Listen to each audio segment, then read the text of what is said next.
hello po sa ating lahat, no? So, ayun nga po sa ating balita. My God, napakaraming nag-comment, ng mga basher ni VNC. Sumugod na naman po sila, at naghahasik ng lagim sa comment section. So, hindi po sila masaya. So, baka naiinggit lamang po sila, kasi nga po, may bodyguard itong si VNC pagdating sa Cebu.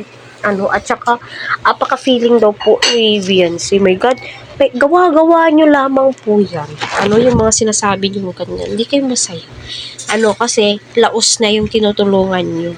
Nagkakagulo po sila, diba? Last month ata yun, July, or first week ng August.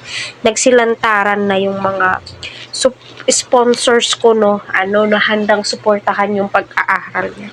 Ngayon, si VNC naman po yung pinag-iinitan ng mga supporters sa kabilang bakit, So, kailan pa naging feelingera si VNC? Kung napapanood nyo, si VNC ay napakabait, napaka-humble, very down to earth. Kaya nga po, gustong-gusto siya ni Kalingap Edu. Hindi nyo lang po yan matanggap, hindi yung matanggap na si VNC na ngayon ang napupusuan ni Eds. Kaya, kahit na lang sinasabi nyo, May nagsabi pa nung nasa Palawan po ang Edsy na, nakita daw po nila sa personal itong si VNC, hindi daw po maganda. Naku, kala mo naman kung kagandahan yung nag-comment, diba?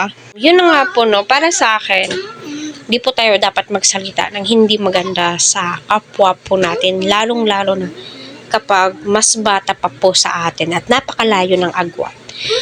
Para sa akin, mas mainam na magbigay po kayo ng magandang advicean nyo kung ano yung dapat gawin ni VNC, hindi yung pinupunaan nyo siya kahit na lang lumalabas po sa bibig po ninyo, kasi hindi po yan maganda.